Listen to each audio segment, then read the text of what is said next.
kamwe kandi bose bakaba ari abakene, abo bantu bahuza ubuzima, barya bimwe, bagahahira hamwe, bagatizanya bimwe mu bikoresho bafite, bakaba mu nzu ziri ku rwego rumwe kandi zegeranye, kugeza n'ubwo umwe ashobora kunyura mu rugo rw'undi igihe ashaka kugera hirya yarwo niba abona ariyo nzira ya bugufi. Nyir'urugo runyuzwemo nta nubwo ashobora kubibona nk'ikibazo ngo abone ko bamuvogereye, cyane ko izo ngo zabo hari nubwo ziba zitazitiye. Baba babanye neza cyane kugera igihe umwe muri bo aboneye amafaranga, amikoro yakazamuka, ahita avugurura inzu ye, akayubakira igipangu gikomeye, hejuru agashyiraho ibimene by'amacupa cyangwa se senyenge, rimwe na rimwe akanacirira imbwa ibuze ubonetse wese kuzi we, ndetse mu kibonezamvugo cye hakiyongeramo amagambo nko kuvogerwa, uburenganzira, ubwisanzure, kandi kuboneka ko bikagabanuka cyane, ndetse iyo bishobotse yagura ubutaka bwe akagurira ba baturanyi be bakimuka. Aho bajya gutura ntihamureba. Imibanire y'aba bantu irahinduka cyane. Buri rugo mu baturanyi rufite haba harimo umuturanyi mubi. Niba nta muturanyi mubi ugira, ubwo abaturanyi bawe bo baramufite. Ese uko amikoro y'umuntu agenda azamuka, uwo muntu arushaho kugenda aba mubi? Ndabasuhuje, nitwa Ismael Mwanafunzi. Umuntu niwe kinyabuzima gishobora gukora amabi yose ashoboka watekereza: kwiba, kwica, kubeshya, kugambana, guhemuka, gukora intambara itarimo impuhwe na nke. Ariko nanone umuntu afite ubushobozi kandi akora ibikorwa byiza bidakorwa n'ikindi kinyabuzima icyo ari cyo cyose: gukunda, kuvura, gutabara, kwiyunga n'abanzi be, no kwandika indirimbo nk'izi ngizi. Lean on me when you're not strong, and I'll be your friend. I'll help you carry on. Bishoboka bite ko umuntu umwe yagira ubushobozi bwo gusenya ubwiza nk'ubu ngubu? Iyo ugeze mu mujyi wari wose ukomeye, muri imwe mu mijyi myiza iri kuri iyi si, wubatsemo ibikorwa remezo byiza nk'inzu z'ibirahuri zirabagirana, ukareba abantu beza bagenda muri uwo mujyi, uhita ubona ko isi ari nziza ndetse ko n'abayituye ari beza. Ariko abo bantu beza gutyo, ibyo bintu byiza ubona gutyo bashobora kubisenya mu kanya nk'ako guhumbya. Bakuraho ubushobozi bwo kumara imyaka myinshi bubaka, hanyuma bagasenya ibyo bubatse mu kanya nk'ako guhumbya. Iyo wumvise inkuru z'abagizi ba nabi bishe umuntu, abajura bibye umuntu bakamucushura utwe twose, abantu banga undi kubera impamvu zidasobanutse, utekereza ko byatangiye ryari? Niba abantu tubona bakora ibikorwa byiza nko gufasha abandi, kubavura, kubatabara, ndetse rimwe na rimwe bakabitangira, ariko bagashobora no gukora ibindi bikorwa by'ubunyamaswa nko kugambana, guhemuka, kwangana, kwiba n'ibindi, ni uruhe ruhande ruruta urundi muri izi ebyiri? Abantu ni ibinyabuzima byiza cyangwa se ni ibinyabuzima bibi? Ese koko muri buri umwe muri twebwe hihishemo inyamaswa y'inkazi tugomba gushaka uko twacisha bugufi? Tubahaye ikaze muri iki kiganiro.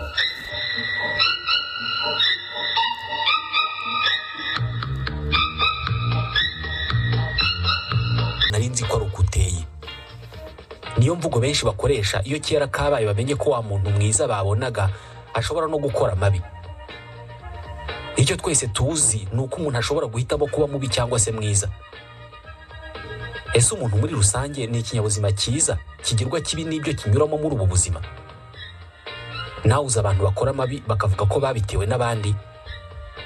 Kwibaza niba umuntu muri kamere ye ari mwiza ni ikibazo abantu bibajije kuva kera cyane. Umufilozofe w'umugiriki wo mu bihe bya kera, Platon, yagereranyaga ineza y'umuntu n'izuba rikoresha umucyo waryo rikamurikira imibereho yacu na buri kimwe mu bikorwa byacu.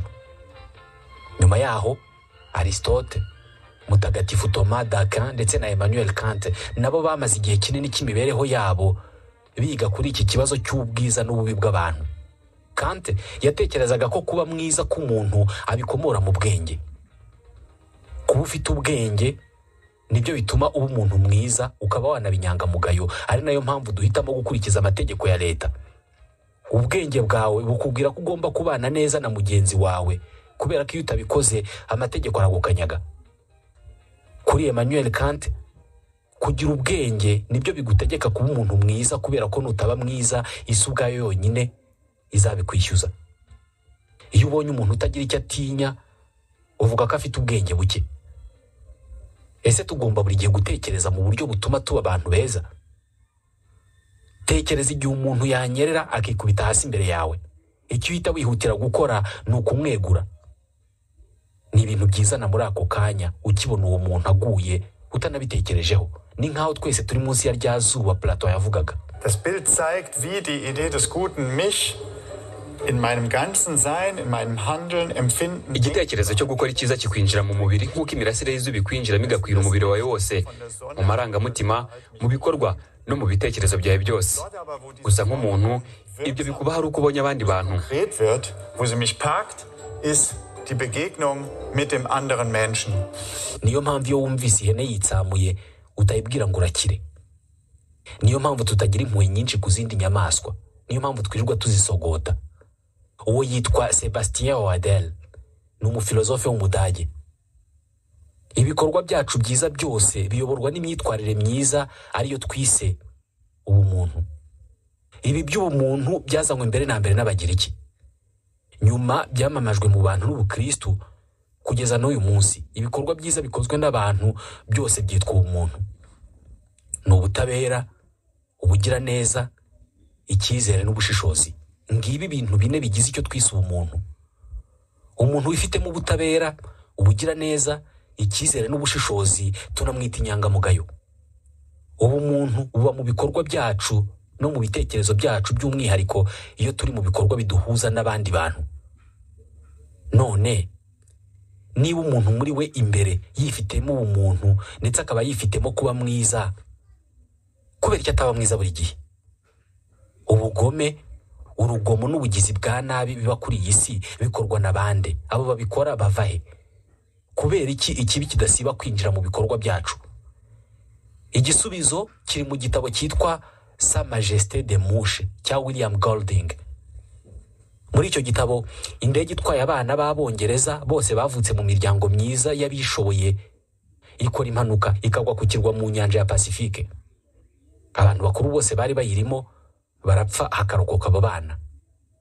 Abo bana bakirokoka bahise bitoramo umuyobozi uzabafasha gushyira hamwe kugira ngo bashobore kurokoka kuri icyo kirwa.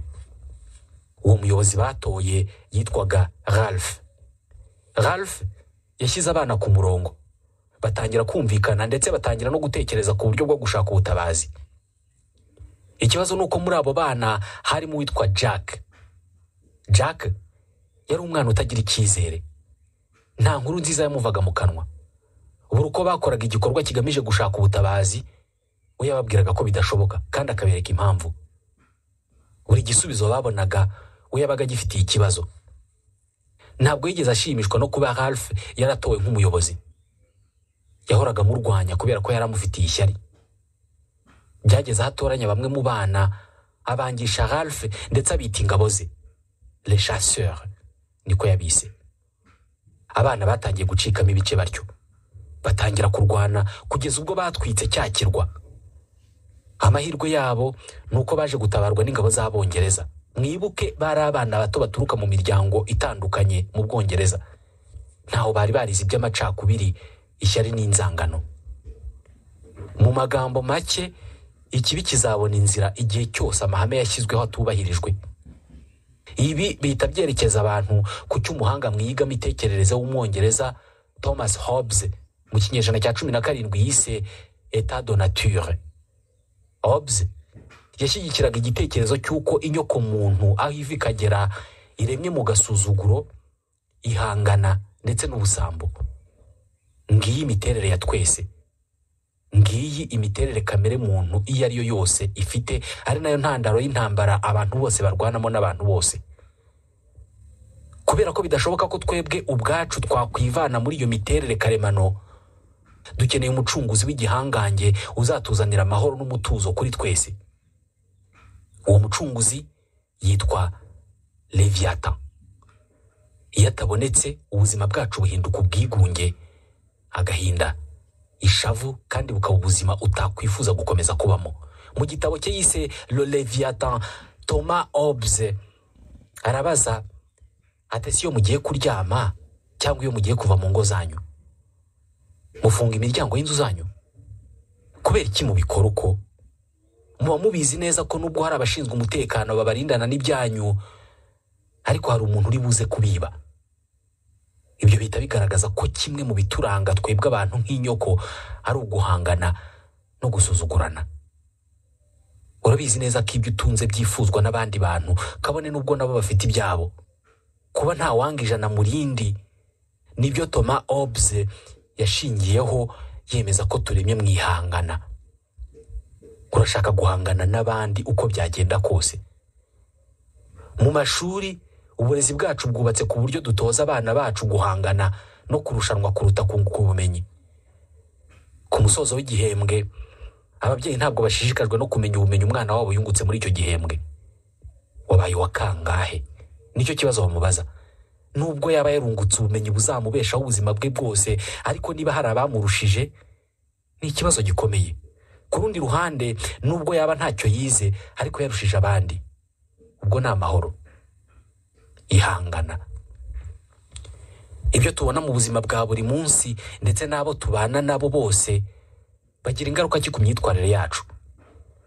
Mu 1971 umuhanga mu iyigamitekerereze w'umunyamerika Philip Zimbardo yakoze ubushakashatsi ku myitwarire y'abantu abukoreye ku banyeshuri bo muri kaminuza ya Stanford. Yafashe abanyeshuri bamwe ababwira ko ari abagororwa bari muri gereza. Afata irindi tsinda ry'abanyeshuri bo ababwira ko ari abacungagereza. Yashakaga kureba uburyo imyitwarire y'umuntu ihinduka bitewe n'aho ari ndetse n'ibiharimo. Ku munsi wa mbere w'umwitozo, abahawe inshingano zo kuba abacungagereza ntabwo boroheye bagenzi babo b'abagororwa habe na gato. Buri saha bategekaga babagororwa gusohoka, bakababara, bakabasaka, kandi bakabakoresha pompaje zitagira ingano. Ku munsi wa kabiri abagororwa barigaragambije, biteza akaduruvayo. Babacungagereza bakoresheje ingufu n'umujinya mwinshi mu guturisha abo bagororwa, barabakubita ku buryo bamwe muri bo bahungabanye. Bisa naho banibagiwe ko ari umwitozo barimo. Uyu mwitozo wahise uhagarikwa utarangiye kubera ibimeze nk'urugomo byawubayemo. Nyamara aba bose bari abanyeshuri bo muri kaminuza imwe, banaziranye, banabizi neza ko ibyo barimo ari umwitozo ugamije ubushakashatsi.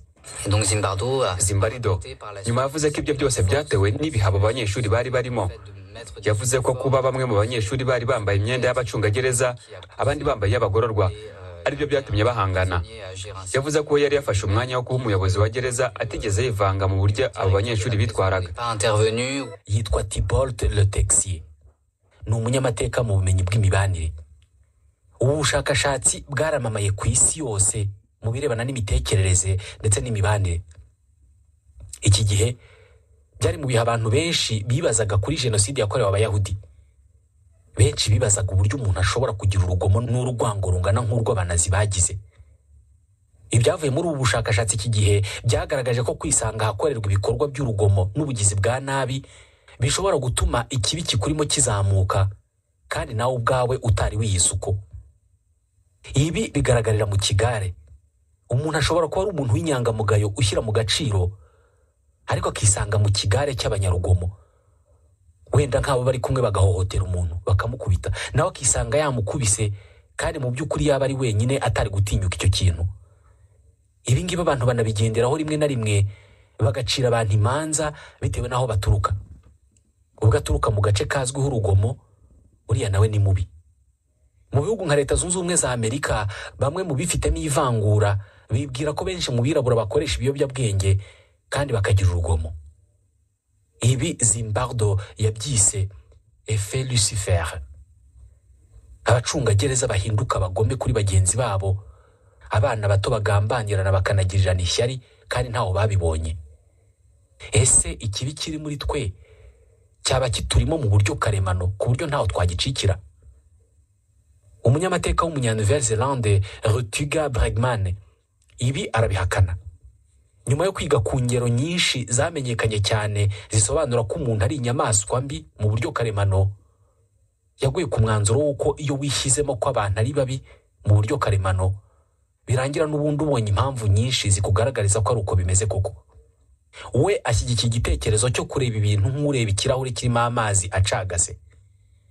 Ubishatse wavuga ko icyo kirahuri kiburaho amazi make ngo cyuzure, cyangwa se ukavuga ko icyo kirahuri kiburaho ubusa buke ngo kibe kirimo ubusa bwuzuye, moitié vide ou moitié plein. Bregman we mu gushyigikira igitekerezo cye aba ari inkuru yabayeho, inkuru itangira nka cya gitabo cya Sa Majesté des Mouches, ariko bigatandukana cyane. Mu kwezi kwa gatandatu mu 1965 abasore b'ingimbi bahagurutse ku kirwa cya Tonga muri Pacifique, bari mu bwato. Bageze hagati mu nyanja, haza umuhengeri mwinshi urabazunguza ku buryo bamaze iminsi 8 rwagati mu mazi batazi aho barimo kwerekeza. Nyuma y'iyo minsi 8 baje kwisanga ku kirwa cyitwa Data. Kuko batari bazi aho baherereye, nabo bahise batangira kwirwanaho. Batangira guhiga, bubaka karuri ko kubamo, buri munsi bagacana umuriro bakota, bakaririmba, bagakina imikino.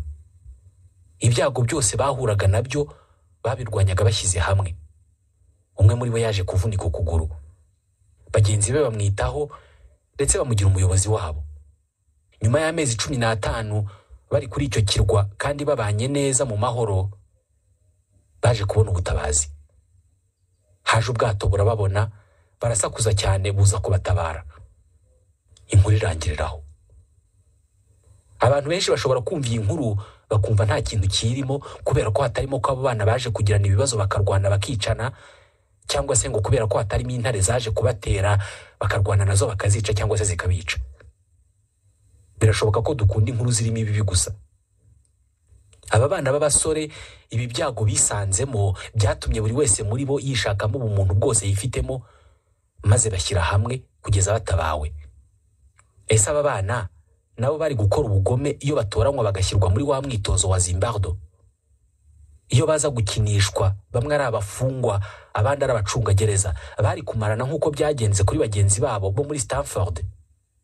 Ibi biravuguruza ubushakashatsi bwa Zimbardo.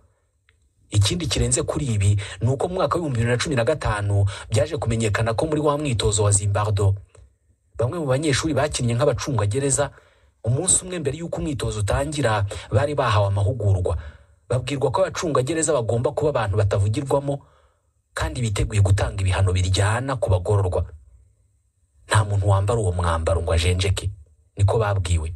Mu yandi magambo, icyateje imyivumbagatanyo ni uko abacungagereza bahohoteye abafungwa, bituma havuka imirwano.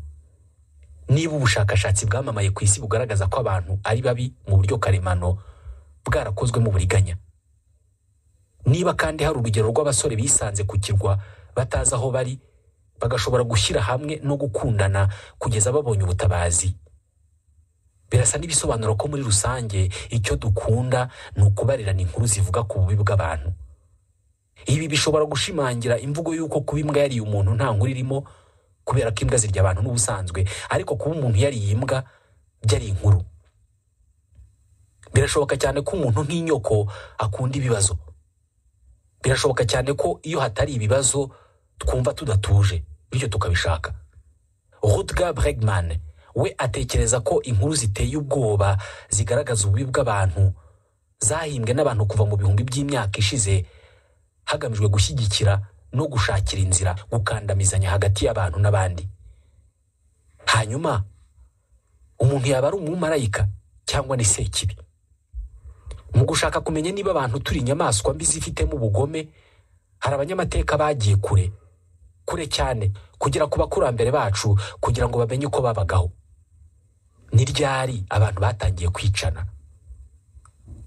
Niba igihe tumaze tugeze ku isi ari isaha imwe, iminota 58 twayimaze turi abahigi twibera mu mashyamba tudafite ahantu hamwe dutuye.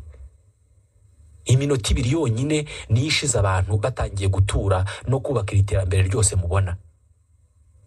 Mu gihe iyi si yari ikiri amashyamba yirirwamo abantu babeshejweho no guhiga, nta kindi kintu cyabaga mu mitwe yabo usibye guhiga inyamaswa no kurwana. Uyu munsi niba umuntu w'igihangange ku isi ari ushobora kubaka ikoranabuhanga rituma abantu batumanaho byoroshye, cyangwa se umuntu ushobora gukora urukingo, cyangwa uwazanye igitekerezo cyo gushyiraho banke, mu myaka igera kuri miliyoni 2 ishize ubwo umuntu w'igihangange ku isi yabaga ari umuntu uzi gusongora ibisongo bityaye, agashobora kwica inyamaswa nyinshi kandi akabasha kurwanya abanzi be akabica akabamara. Nguwo umuntu wari igihangange ku isi y'icyo gihe. Nguwo Elon Musk w'icyo gihe. Niwe Vladimir Putin. Niwe Papa Francis wo muri iyo myaka. Aba bantu babagaho mu matsinda y'abantu bari hagati ya 20 na 25. Ntabwo babaga ahantu hamwe, ahubwo babagaho bagenda nk'izindi nyamaswa zose zo mu ishyamba. Bitekerezwa ko iyi tsinda rimwe ryahuraga n'irindi bataziranye, birindaga gukimbirana no guhita barwana. Bigomba kuba ari na hano umwanditsi w'Umusuwisi Jean-Jacques Rousseau yahereye yemeza imibereho karemano y'abantu hano ku isi mbere y'uko iterambere riza rikabahindura. Rousseau yabonaga ko iterambere ari ryo soko y'ikibi cyose umuntu afite. Yatekerezaga ko iterambere n'ubusirimu ari byo byatumye mu bantu havuka ikibi. Die erste Form der Sozialität ist zugleich die erste Form des Lasters. Rousseau yavugaga ko intangiriro y'ubuzima mu muryango mugari ari nayo yabaye intangiriro yo gusenyuka kwawo. Uko iterambere n'ubusirimu byongera ni nako umuntu butakara. Buri gihe uko ubusirimu buzamuka ni nako ibyago byongera. Bibiliya ibara inkuru y'uburyo Adamu na Eva birukanywe muri paradizo yo muri Edeni, bagatangira guhinga, korora no gukora indi mirimo yose ivunanye. Ni ukuvuga ko aribwo bahise batangira gutura, bakagira aho baba hazwi batahava. Iki gihe nibwo ubuzima bwatangiye gukomera, ari nabwo urugomo n'ubugizi bwa nabi no kubabazanya byatangiye. Reka tuvuge ku mateka atari ayo muri Bibiliya noneho. Kubera icyo umuntu yikuye muri paradizo yo mu ishyamba, aho yabagaho nta hantu atuye, abaho yihigira inyamaswa, hanyuma akaza gufata icyemezo cyo gutura no guhinga no korora no kugirana amakimbirane n'abandi. Byose bitangira nyuma gato y'igihe kirekire cy'ubukonje cyabayeho, isi yamaze imyaka myinshi yuzuye urubura, période glaciaire. Ni mu myaka 15 ishize. Ubu bukonje bukimara gushira, urubura rugashonga, ahantu hose hagashyuha, nibwo abantu batangiye gutura hitwa muri Croissant Fertile. Ni mu burasirazuba bwo hagati muri Iraq, Iran, Israel na Palestine, bahitaga muri Mesopotamie. Mu Burayi ho abahinzi ba mbere bahageze nyuma, mu myaka 5000 mbere ya Yezu. Igihingwa cya mbere bahinze cyari ingano. Madame Sylviane Charles ni umwanditsi akaba n'umwarimu muri kaminuza mu Budage. Wir können uns das so vorstellen, dass die ersten Bauern in den dichten mitteleuropäischen Laubwald kamen. Bitekerezwa ko abahinzi ba mbere bageze mu mashyamba yo mu Burayi bagatangira gukuramo ibihuru n'ibigunda kugira ngo bahubake inzu zo guturamo. Nyuma y'uko batangiye gutura, bahise batangira kwiyongera mu bwinshi, ari nako inzu zo guturamo ziba nyinshi.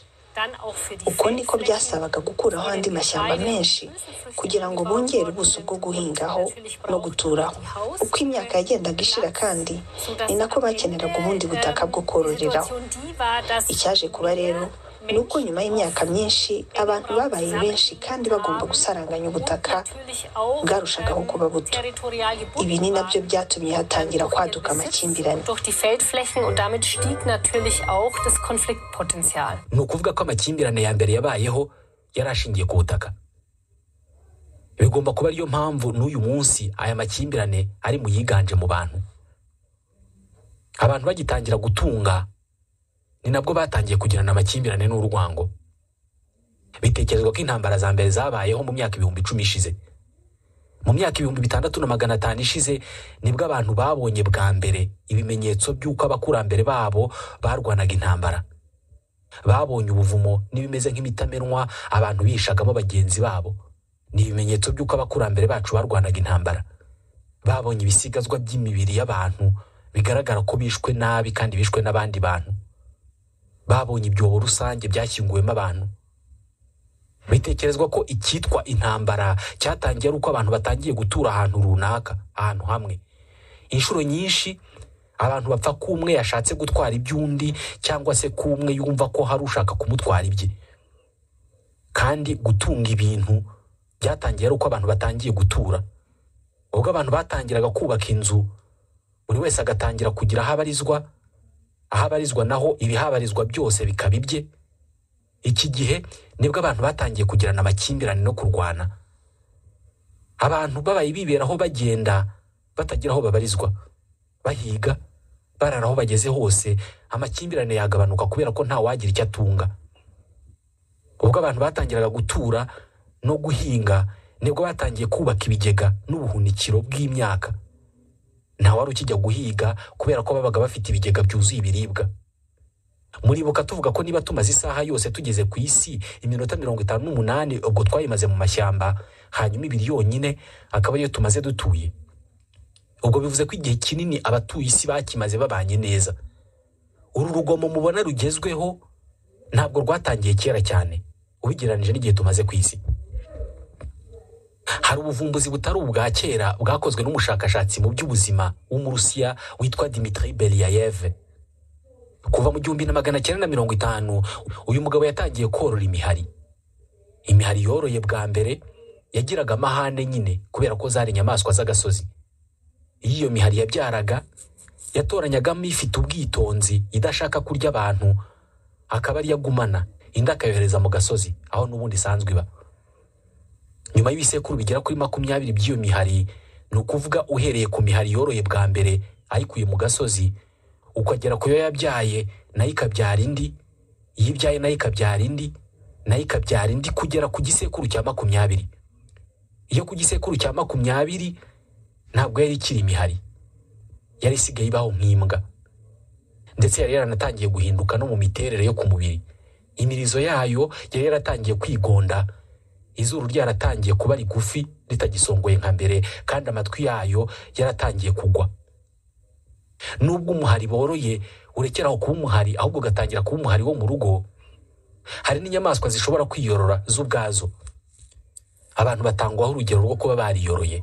Bo ubwabo nibo bafashe icyemezo cyo kuva mu mashyamba bajya kubaka inzu, baratura batangira kuba ahantu hamwe. Ibi babikoze mu rwego rwo kurekeraho gutinyana hagati yabo. Gutura byatumye abantu batinyukana binyuze mu mikoranire. Kuva bariya bakora biriya, nanjye nshobora kubyigana nkabikora. Niba hari ubumenyi mfite nshobora kubusangira n'abandi. Uko niko havutse sosiyete cyangwa se umuryango mugari tubarizwamo. Ibi nabyo bisobanurira iterambere ryose twagezeho. Kuva twaza ku isi, imibanire hagati y'umuntu n'undi niyo yagennye imiterere n'imibereho yacu. Nibyo imibanire yagennye imwe mu miterere y'imibiri yacu. Nk'urugero, dutumanaho tudafunguye umunwa ahubwo dukoresheje ibimenyetso byaba iby'isura ndetse n'ibindi bice by'umubiri. Nk'uko twahimbye ururimi ku buryo abantu bavugana, twahimbye n'ibindi bimenyetso nk'inseko. Umwana w'uruhinja yiga hakiri kare kwishyira mu mwanya w'undi muntu. Mu myaka 5 ya mbere y'ubuzima bwe, umwana yiga kugira impuhwe no kwifatanya n'abandi mu kababaro. Iki gihe aba yaratangiye kwiyumva nk'umuntu utandukanye n'abandi bantu.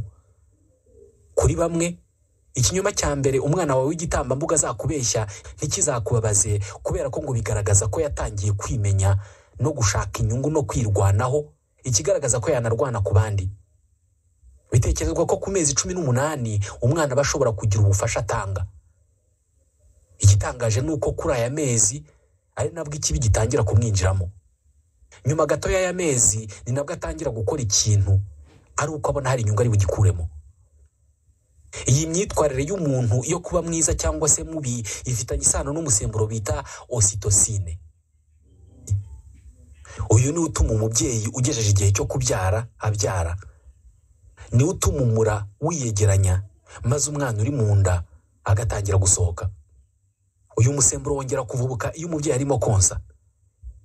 Iyo umwana arimo konka arebana mu maso na nyina, uyu musemburo urimo kubaka amarangamutima azatuma abo bantu babiri umwe yizirika ku wundi.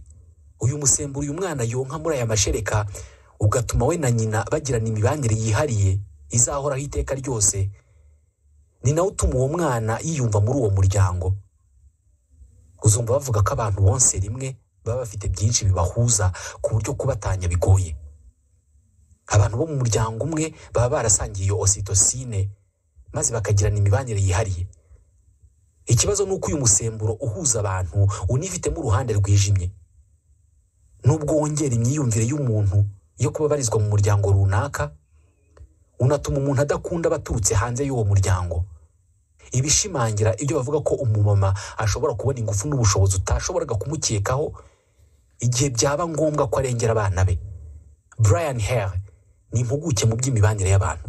So when humans are iyo umuntu ari kumwe n'abo bahuje umuryango, ubwoko cyangwa abo bafitanye isano, baba ari inyamaswa za mbere nziza ku isi, ariko iyo batekereje ko uwo muryango wabo cyangwa se iryo tsinda ryabo riri mu bibazo, bahinduka nk'ikirura kirimo gutabara abana bacyo. Ocytocine, umusemburo uduha urukundo ukanadufasha kubana n'abandi neza, ariko ukanadukururira urwango n'urugomo. Imibanire yacu twebwe abantu ntabwo izigera iba nk'izindi nyamaswa. Kuba izindi nyamaswa ntacyo zitunze biri mu bituma zibana uko zibanye, biri mu bituma zitagirana amakimbirane, n'iyo ziyagiranye abashingiye kuri icyo kintu cy'ako kanya bikarangirira aho. Gutunga ibintu byahinduye umuntu mu miterere, mu mitekerereze no mu mibereho yose muri rusange. Biri mu byaremye ukwikunda kose tugira, biri mu byaremye ibyo duha agaciro nk'icyubahiro ndetse n'igitinyiro. Nitwe binyabuzima byonyine bishobora kugira urukundo n'urwango icyarimwe, kandi byose tukabikoresha hafi icyarimwe. Biri mu bidusunikira kutagira ikintu na kimwe dukorera ubuntu. Nicyo bigaragara ko dukoreye ubuntu, tuba tugitegerejemo inyungu runaka, nubwo byaba gushimirwa byonyine. Tukivuga ibyo gushimira, tubashimiye ko mudasiba kutwumva. Nitwa Ismael Mwanafunzi, ndabashimiye.